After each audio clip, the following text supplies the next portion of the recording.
चलो, अपन ने पढ़ लिया था कि 1858 एक्ट आ चुका है। 1858 एक्ट को कहा इन्होंने act of good governance in India. तो क्या क्या किया उस एक्ट ने, अपन फटाफट एक बार गो थ्रू कर लेते हैं तो पता पड़ेगा कि इस एक्ट का दिखाने का क्या था और करने का क्या था।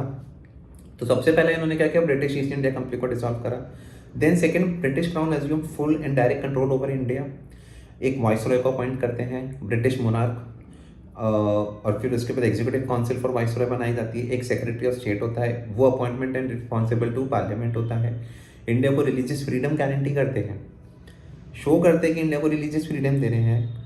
क्योंकि जो क्रिश्चियन वाला 1833 एक्ट में याद हो आपको, तो क्रिश्चियन मिशनरीज की एंट्री हुई थी, लेकिन वो दाव इनके ऊपर उल्टा पड़ गया। बिकॉज 1858 का जो 1857 का रेवोल्यूशन था, इट वॉज समवॉट, उसमें एक बहुत बड़ा रोल ही क्रिश्चियन मिशनरीज का भी था। बिकॉज ऐसा होने लग गया था कि वो कन्वर्जन कर रहे हैं, तो फिर उन्होंने उसको बैक स्टेप लिया। बिकॉज इनके लिए पैसा इंपॉर्टेंट था, इनको कहा कि भैया ये सब को अपन को नहीं छोड़ना, तो रिलीजियस फ्रीडम इन्होंने इसलिए यहाँ पर लेकर इंट्रोड्यूस करा क्योंकि 1833 में इन्होंने क्रिश्चियन मिशनरीज को इंट्रोड्यूस करा था, जो कि इनको बैकफायर कर गया। दूसरा, एक equal justice to all Indians, property rights protect किए। प्रॉपर्टी राइट्स किसका है, मासिस का है क्या? भाई मासिस तो गरीब है, तो प्रॉपर्टी राइट्स यानी कि अमीर आदमी, ठीक है। फिर ब्रिटिश गवर्नमेंट को अकाउंटेबल बताया इन्होंने ऑन पेपर। ड्यूअल गवर्नमेंट में पिट्स इंडिया एक्ट को अबॉलिश कर दिया। देन अबॉलिश करा इन्होंने एक और चीज, कौन सी, doctrine of lapse. Doctrine lapse इन्होंने जो लॉर्ड डलहौजी की थी। Then recognize Indian princely states, ये बहुत मेजर स्टेप था। देन इसके बाद ये हुआ, this all 1857 1858 this marked the beginning of crown rule and obviously it ended the company rule. Then next क्या होता है कि अब आप बोलोगे कि सर आप पढ़ पढ़ के बोल रहे हो, तो आपको इतना अच्छा जब इन्होंने ऐड किया, इतनी बड़ी बड़ी बात, तो रिलीजियस फ्रीडम की बातें हो रही हैं और बातें हो रही हैं कि इक्वल जस्टिस की बातें हो रही हैं और ये रिकग्निशन हो रहा है, प्रॉपर्टी राइट्स को करे। तो भाई ये हमेशा ध्यान रखना कि जैसे एक वो पुरानी कहावत है कि भाई, इनके लिए, ग्रीक्स के लिए कहावत है आई थिंक वो, कि ग्रीक्स कुछ अच्छा करते हैं तो फिर भी यू शुड बी अवेयर, मतलब आपको उसको बहुत ऐसा तकनीकी से देखना पड़ता है, इसको शक की नज़रों से देखना पड़ता है। इनका केस भी सेम था कि बातें तो इन्होंने बहुत अच्छी थी, पर एक्चुअल जो अंदर की चीज़ें थी ना, वो ये थी कि इनको ये था कि इनको ये वापस से रेवोल्यूशन नहीं हो। अब जो रेवोल्यूशन रिवोल्ट हुआ था 18, मतलब आप ये समझो कि जो ये अब चिकनी चुपड़ी बातें तो इन्होंने बढ़िया सी कर ली, लेकिन एक्चुअली इसका जो मेन पीछे का मुद्दा था ना, वो ये था कि इनको जो रिवोल्ट हुआ था वो मासिस का रिवोल्ट था कि 1857 वाला, तो नहीं, उसमें मासिस तो इन्वॉल्व नहीं थे। चलो ठीक है, वो जो आपका लाइक जो इलाइट क्लास है वो इसको सपोर्ट नहीं करता था इतना 1857 के रिवोल्ट को, लेकिन राजा जो थे उनके, वो उन सबने मिलकर रिवोल्ट किया। आप जब हिस्ट्री में पढ़ोगे तो आपको रियलाइज होगा कि Rani of Jhansi and then all other raja, then Gwalior के राजा, देन मुगल बादशाह को भी इन्होंने वो करा, तो इन सब ने इन्वॉल्व होकर करा। तो इन्होंने सबसे पहले प्लीज अपीसमेंट पॉलिसी करी कि प्रिंसली स्टेट्स को रिकॉग्नाइज करो और इनको मना दिला के रखो कि भैया हाँ ठीक है आप जो हो वो करो। तो इन्होंने उसमें एक लाइक कि इन्होंने एक डॉक्ट्रिन यूज करी जिसमें क्या है कि प्रिंसली स्टेट्स अपना खुद का अपना स्टेट्स अपना खुद का देखते रहेंगे, लेकिन बस ये इनका जो बाहर का जो मेन जो मालिक होगा वो ब्रिटिश क्राउन होगा, लेकिन वो अपना काम करते रहेंगे, वो मतलब बीच में interference day to day affairs में नहीं करेंगे, but still they can interfere in between. तो इन्होंने ये डॉक्ट्रिन ऑफ लैब्स खत्म कर दिया। तो basically what did they led, मतलब प्रिंसली स्टेट डिफरेंट तरीके से रूल होंगी और बाकी का इंडिया डिफरेंट तरीके से रूल होगा। तो जो अनइक्वल ट्रीटमेंट है ना, this was the basis of divide and rule Britishers का इनिशियल से। अपन आगे जाकर आज ही की क्लास में पढ़ेंगे कि जो इंडियन और मुस्लिम्स का जो पार्टीशन के बीज थे ना, वो इनमें से जो भी अपन आगे पढ़ रहे हैं ना, इनमें से ही किसी का आगे एंड रिजल्ट है वो। तो ये जो इनकी पॉलिसी है ना, ये आज से नहीं थी, ये हमेशा से पॉलिसी थी। तो शुरू में इन्होंने प्रिंसली स्टेट्स और बाकी के इंडिया को अलग करा, बिकॉज जब मासिस इन्वॉल्व नहीं कर पाए राजाज, तो वो रिवोल्ट उनका फेलियर होगा। उनको ये डर था कि जिस दिन राजाज ने मासिस को भी इन्वॉल्व कर लिया, उस दिन ब्रिटिशर्स की दाल यहाँ पे नहीं गलेगी। तो उसको ब्रेक करने के लिए, अगर आप हिस्ट्री में पढ़ोगे तो ऐसा भी था, जैसे राजस्थान की हिस्ट्री मैंने पढ़ा था कि जो इन्होंने कॉलेजेस फॉर्म करे, तो बातें वही की एजुकेशन की बातें चल रही है और एडुकेट करेंगे सब करेंगे, लेकिन जो कॉलेजेस फॉर्म करे ना, तो राजास के बच्चों के लिए कॉलेजेस अलग थे और बाकी के लोगों के कॉलेजेस अलग थे। तो ये जो अनइक्वल ट्रीटमेंट है ना, ये शुरू से उनको ऐसे फील देता था कि भाई हम तो सुपीरियर है। जैसे उनको फील है कि सुपीरियर, वो कनेक्ट नहीं कर पाएंगे मासेस से, तो कभी भी वो मास रिवोल्ट नहीं कर पाएंगे। और मासेस इटसेल्फ इतने समझदार नहीं है, ना लॉ की समझ इतनी है, ना उनमें इतनी पावर है कि वो जाकर कभी कुछ कर पाए। तो दूसरा इस एक्टर ने क्या करा था, उसमें लॉर्ड कैनिंग थे। कैनिंग से नाम पे जाओ, कैनिंग वाज आल्सो कनिंग। तो उन्होंने क्या करा, उन्होंने ये समझा कि जब तक इंडियंस को थोड़ा बहुत लॉ और एजुकेशन नहीं देंगे ना, तो फिर इसका मतलब क्या होगा कि है ना, ये दूसरों की बातों में रिवॉल्व करें। मतलब इन्होंने नॉट एजुकेटिंग द मासेस, उनको उतना एजुकेट करना था जितना उनको यूज कर पाए, और बस जैसे उनको ट्रेन कर सके, बेसिकली एजुकेट इतना नहीं कर सके। तो लॉ और एजुकेशन थोड़ा बहुत देना जरूर है, वरना 1857 की क्रांति वापस से होने लगी। तो इस दोनों थॉट्स के साथ आगे के एक्ट्स आते हैं। अभी तक के एक्ट कौन से थे? Regulating acts. बट अब हो गया ग्राउंड रूल चालू, तो अब रेगुलेटिंग एक्ट्स नहीं आएंगे, अब आएंगे काउंसिल्स एक्ट। तो council acts of 1861, then next council act of 1892, then next council act of 1909, ऐसे करके देन 1919 का एक एक्ट आएगा, देन 1935 का एक एक्ट आएगा, देन फाइनली 1947 का एक्ट आएगा। अब इसके पीछे हिस्टोरिकल बैकग्राउंड जो है ना, वो तो हम हिस्ट्री में समझते हैं, लेकिन अपन को मेनली इसमें से समझना है कि पॉलिटी में क्या क्या फर्क था। तो आप याद करो वो दिन याद करो जब अपन ने क्लास चालू करी थी, तो अपन ने पढ़ा था बार बार, यूपीएससी का प्रीवियस ईयर का क्वेश्चन था कि सेंट्रलाइजेशन स्टार्ट कौन से एक्ट से हुई थी। तो आपका आंसर आना चाहिए 1773 के रेगुलेटिंग एक्ट से सेंट्रलाइजेशन का स्टार्ट हुआ था। एंड व्हेन वो centralisation completed, when it took this final form, it took its final form in 1833। अब कहानी उल्टी होएगी। अब 1861 में ये वापस से डिसेंट्रलाइजेशन की तरफ मूव करेंगे, बिकॉज इनको ये दिखाना देगा कि हम लोग आपको ऑटोनॉमी देना चाहते हैं। क्योंकि अगर ये खुद अच्छा नहीं दिखाएंगे तो आज नहीं तो कल वापस रिवोल्ट होगा, रिवोल्ट होने के बाद सब चीजें इफेक्ट होंगी। तो 1861 से डिसेंट्रलाइजेशन स्टार्ट होगा। आप वापस 1873 सेंट्रलाइजेशन का पहला स्टेप, देन 1833 सेंट्रलाइजेशन का लास्ट स्टेप, 1861 डिसेंट्रलाइजेशन का पहला step, then this decentralisation finish कब होगी? जाके 1935 एक्ट में। प्रीवियस ईयर क्वेश्चन बनता है, इसको अपन को याद रखना है, इस टाइमलाइन को अपन को रखना पड़ेगा। ठीक है, चलो अब अपन समझते हैं कि 1861 के काउंसिल एक्ट में ऐसा क्या क्या था जो कि अपन को पॉलिटी के पर्पज से याद रखना चाहिए। चलो सबसे पहले मैंने आपको क्या बोला कि डिसेंट्रलाइजेशन की शुरुआत होगी। तो डिसेंट्रलाइजेशन, जब सेंट्रलाइजेशन हुई थी तो आपको याद होना चाहिए कि बॉम्बे और मद्रास की सारी पावर्स कहां पर चली गई थी? कोलकाता। तो 1861 में restored legislative powers of Bombay and Madras to their respective provinces. तो इंडिया एज अ होल जो है ना, वो तो अभी भी कोलकाता से रूल होएगा, मतलब वहां से पावर्स है लेजिस्लेटिव, लेकिन बॉम्बे और मद्रास का जो रिस्पेक्टिव अपने प्रोविंसेस में जो लेजिस्लेटिव पावर्स है ना, वो रिस्टोर कर दी गई। ठीक है, ये किसके लिए करी? कि भाई power to make laws for good governance. ठीक है, चलो सेकंड चीज, एक बहुत इंपॉर्टेंट चीज जो अपन आज भी फॉलो करते हैं, पोर्टफोलियो सिस्टम। आपने आज भी सुना होगा कि अपने डिफरेंट मिनिस्टर से जाके, जैसे कि कोई अपना फॉरेन मिनिस्टर है, कोई अपना हाईवेज के लिए अथॉरिटी वाला मिनिस्टर है, देन आपका कोई आपका फॉरेन रिलेशंस हो गया, फॉरेस्ट का हो गया, ऐसे करके अलग अलग तरीके अपने मिनिस्टर्स हैं जिसके अलग अलग पोर्टफोलियो दे रखे हैं। कोई बजट देखता है, कोई पब्लिक पॉलिसी देखता है, ऐसे करके पोर्टफोलियोज हैं सबके अलग अलग। तो ये portfolio system first time India में इंट्रोड्यूस किया हुआ था 1861 एक्ट में, ये आज भी कंटिन्यूड है। तो कभी क्वेश्चन आए कि आज जो अपन पोर्टफोलियो सिस्टम फॉलो करते हैं, इसका बेसिस, इसका बर्थ कहाँ पे हुआ था? तो ये बर्थ हुआ था 1861 एक्ट में। चलो ठीक है, तो नेक्स्ट चीज क्या होती है? एक इन्होंने जो गवर्नर जनरल की काउंसिल होती है उसको थोड़ा एनलार्ज किया, 6 से 12 मेंबर कर दिए, और कुछ members nominated by governor general थे। ठीक है, first time, remember first time in history तीन इंडियन काउंसिल्स में एज अनऑफिशियल मेंबर थे। अनऑफिशियल मेंबर्स के पास पावर कुछ नहीं थी, उनका बस एक, आप ऐसा कह लो कि एक पोजीशन दिखाने की थी जिसका कुछ एक्चुअली कुछ इतना पावर नहीं है, लेकिन बस हाँ ठीक है, तीन अनऑफिशियल मेंबर्स को इन्होंने अपॉइंट किया था, raja of Banaras, then maharaja of Patiala and sir Dinkar Rao. तो 3 इंडियंस पहली बार काउंसिल में एज एन ऑफिशियल मेंबर कौन से एक्ट में आए थे? 1861 एक्ट में। चलो नेक्स्ट, लेकिन अब आपको लग रहा है कि अभी तक तो सारी बातें अच्छी हो रही हैं, तो सर प्रॉब्लम कहाँ थी? ये लोग कहाँ पर इशू क्रिएट करने लग गए?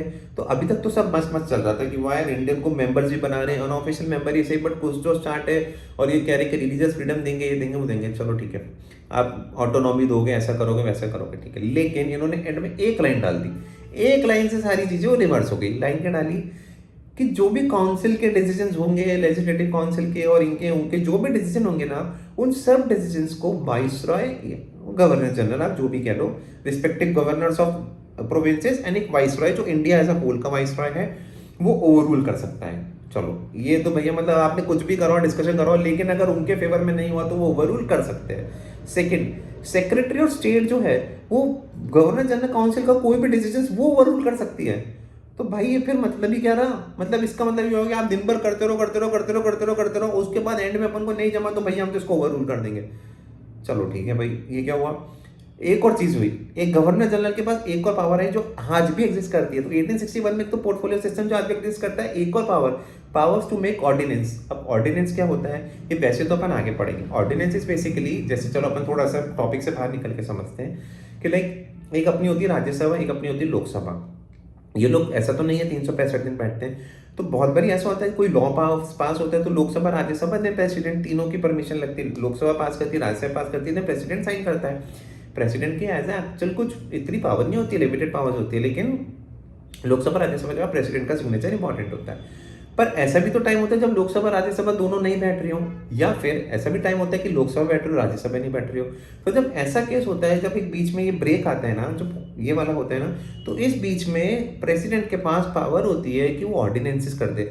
जैसे कि बहुत सारे लॉज और ऑर्डिनेंस मेकिंग पावर ऐसा था कि जब डॉक्टर बी आर अम्बेडकर ने कॉन्स्टिट्यूशन में इंसर्ट करी थी ना, तब उन्होंने सोचा था कि कभी कभी यूज होगी, लेकिन अगर आप हिस्ट्री उठा के देखो तो जब जब जब जब अपनी democracy in form of dictatorship का थोड़ा थोड़ा रूप लेने लगी ना, तो ऑर्डिनेंस की पावर को बहुत ज्यादा मिसयूज किया गया है। क्यों? क्योंकि जब ऑर्डिनेंस की पावर से लॉ बनता है ना, तो that is made by president. President किसकी सुनते हैं? काउंसिल ऑफ मिनिस्टर्स की। Basically prime minister assisted by council of ministers, they advice president की भाई आप करो, ये एडवाइस से वर्ड है एडवाइस, मतलब बेसिकली उन्होंने बोला तो वो लॉ बनेगा। तो यानी कि लोकसभा राज्यसभा के बिना बैठे हुए सिर्फ काउंसिल ऑफ मिनिस्टर और पीएम एक लॉ बना सकते हैं वाया ऑर्डिनेंस, मतलब बना सकते हैं, बेसिकली बनाएगा प्रेसिडेंट ही, बट होगा वो लॉ बनाया इनके द्वारा। तो ये एक जो पावर थी ना, तो गवर्नर जनरल के पास उस टाइम पे पावर थी to promulgate ordinances in certain conditions. भाई ये एब्सोल्यूट पावर है, ठीक है, आज भी एग्जिस्ट करती है, प्रेसिडेंट के पास है। क्यों है, क्या है, वो अपन आगे के लेक्चर से पढ़ेंगे जब अपन आगे कॉन्स्टिट्यूशन के बारे में पढ़ेंगे।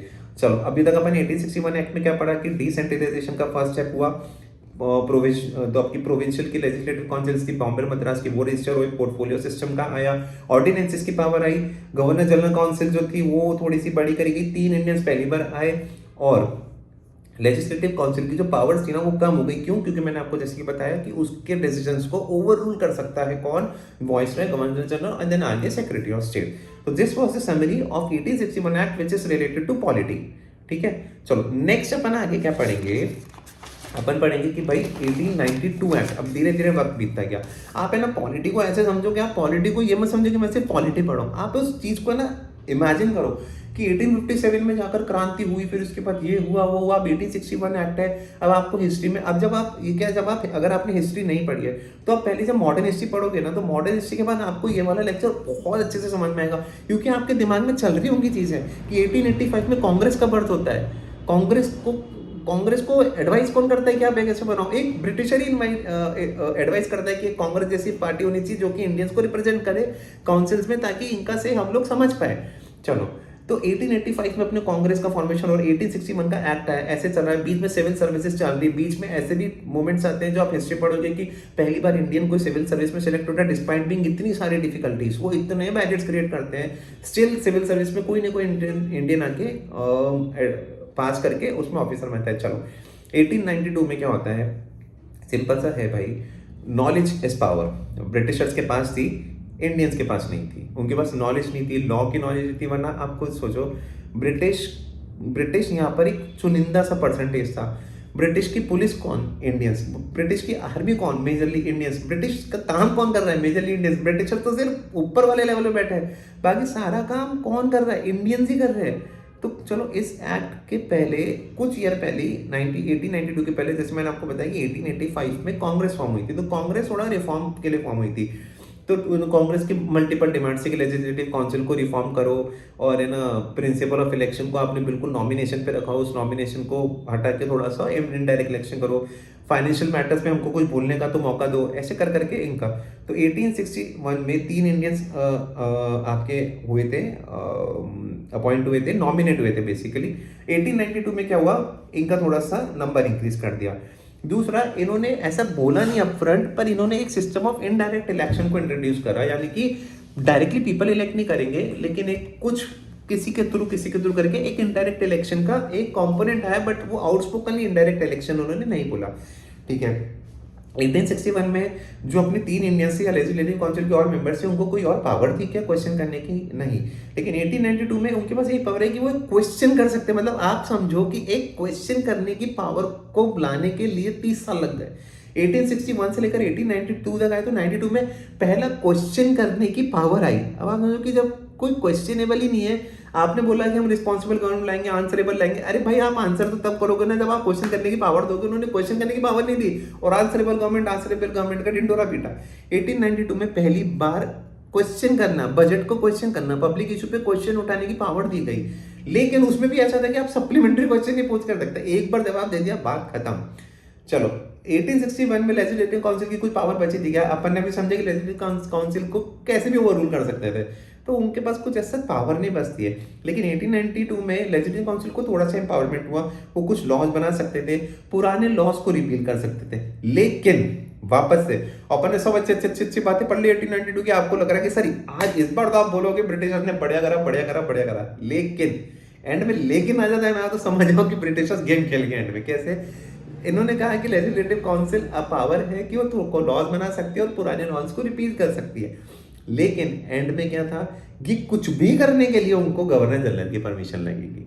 तो सपोज इन्होंने पूरा डिसाइड किया ये करना है, वो करना है, ऐसा करना है, लेकिन अगर गवर्नर जनरल ने एंड में जाकर रिफ्यूज कर दिया कि भैया हमको नहीं एक्सेप्टेबल है, तो ये पूरी की पूरी वहीं की वहीं धरी की धरी रह जाती। तो बेसिकली एंड में हुआ क्या? चली किसकी? गवर्नर जनरल की। किसकी? गवर्नर जनरल और उसकी एग्जीक्यूटिव काउंसिल की। तभी तो कहते हैं, तब आज की तारीख में executive is responsible to legislature. यहाँ पे लेजिस्लेचर तो है, लेकिन लेजिस्लेचर की कोई चल रही है क्या? मेन पावर किसके हाथ में? एग्जीक्यूटिव काउंसिल के हाथ में, गवर्नर जनरल के हाथ में है। तो इस वजह से ये जो पूरी कहानी चल रही है ना, वो चल तो ऐसी रही कि दिखाने की तो बहुत कोशिश करेंगे, बहुत बड़े कर रहे हैं, लेकिन एंड में कर वही नहीं जो शुरू में कर रहे थे। कर अपने मन की ही रहे हैं और इंडियंस को बस बेला फुसला रहे हैं। लेकिन क्या होता है कि धीरे धीरे जैसे वक्त निकलता है तो चीजें आती हो जाती है।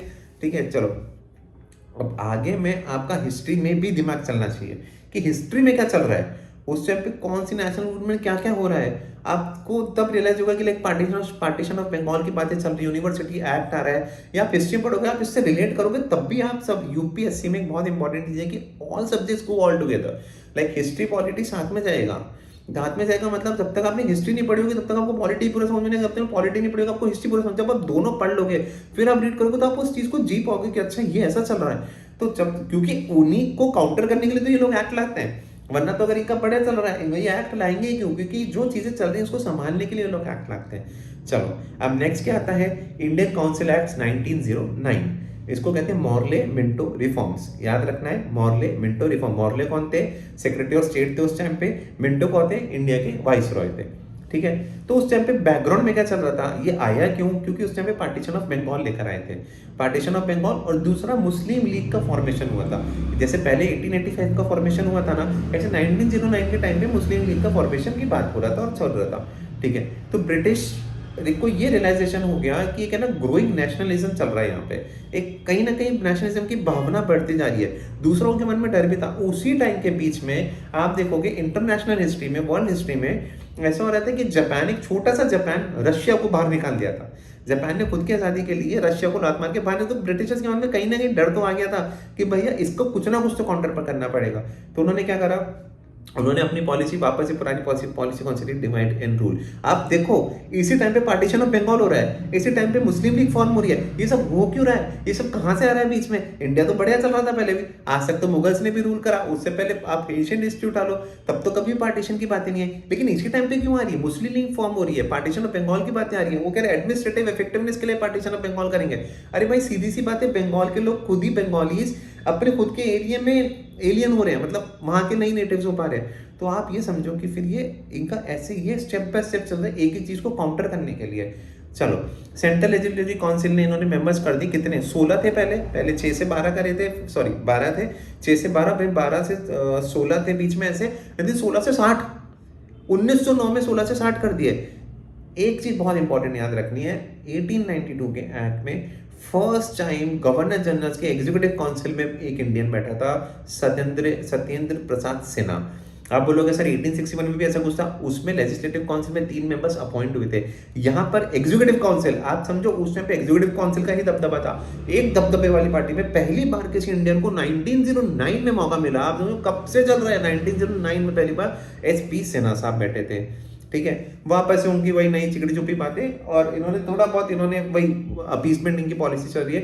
इन्होंने कहा कि चलो आप क्वेश्चंस पूछ सकते थे बजट पे, अब आप बजट को डिस्कस कर सकते हो, रेजोल्यूशंस मूव कर सकते हो, पब्लिक मैटर्स के पे डिस्कशन कर सकते हो, और सप्लीमेंट्री क्वेश्चंस भी आस्क कर सकते हो। आप याद रखना 1861 में आपको कोई क्वेश्चन अलाउड नहीं थे, 1892 में आप क्वेश्चन पूछ सकते थे लेकिन सप्लीमेंट्री क्वेश्चन अलाउड नहीं थे, 1909 में आप क्वेश्चन पूछ कर सकते हो, बजट डिस्कस कर सकते हो, पब्लिक पॉलिसी डिस्कस कर सकते हो, और सप्लीमेंट्री क्वेश्चंस भी पुट ऑन कर सकते हो। लेकिन एक चीज डिसअलाउड थी कि आप कोई भी फॉरेन पॉलिसी मैटर पे या फिर आप कोई भी प्रिंसली स्टेट से रिलेशन के बीच में आप कुछ भी नहीं बोल सकते, ठीक है। इलेक्शन में इसमें पहली बार उन्होंने आउटस्पोकन इनडायरेक्ट इलेक्शन का मैटर आया कि लोकल बॉडीज हो गई, चैम्बर ऑफ कॉमर्स हो गए, लैंडलॉर्ड्स हो गए, यूनिवर्सिटीज हो गई, ट्रेड कम्युनिटीज हो गई, ये सबका इलेक्टेड मेंबर्स का ये सब मिलकर एक इलेक्टोरेट बनेगा और एक इनडायरेक्ट इलेक्शन होएगा। एक चीज अपन को ये याद रखनी है, लेकिन elected members of provisional legislative council वो elected members of central legislative council, ये मतलब प्रोविजनल लेजिस्लेटिव काउंसिल के मेंबर जो अपॉइंटेड थे वो सेंट्रल के अपॉइंट करेंगे। ये एक इनडायरेक्ट इलेक्शन का मैटर हो गया। चलो अब एंड में क्या, अभी भी सर आप वापस से ट्विस्ट लेकर आ रहे हो कि सारी अच्छी अच्छी बातें कर दी तो इंडिया के फेवर में, हाँ थोड़ा बहुत फेवर में था, जहां कुछ नहीं मिल रहा वहां थोड़ा थोड़ा मिलना चालू हो रहा है, बट स्टिल थोड़ा थोड़ा आप ये समझो कि ऐसा नहीं है कि कल ही 1892 एक्ट आया था। आप समझो 1892 से 1909 लगभग 20 साल हो गए। 20 साल में जाकर इतनी इतनी सी चीजें हो रही हैं। आप ऐसे उस पैन को जियो कि आप उस पैन में देखो क्या हो रहा है। चलो एंड में क्या होता है, एंड में इन्होंने क्या करा कि मुस्लिम मेंबर्स जो है ना वो इलेक्ट होंगे, लेकिन उनका जो इलेक्टोरेट होगा, इलेक्टोरेट मतलब जो उनके लिए वोट करेगा वो मुस्लिम ही करेगा। तो मतलब क्या है, कम्युनल इलेक्टोरेट सिस्टम। क्वेश्चन आता है communal electorate system first time कौन से एक्ट में इंट्रोड्यूस हुआ था, 1909 Morley Minto reforms, and this led the foundation of partition. अगर ये नहीं होता तो क्या पता आज पार्टीशन होता ही नहीं, आज अपना पूरा जो अखंड भारत है वो एक होता।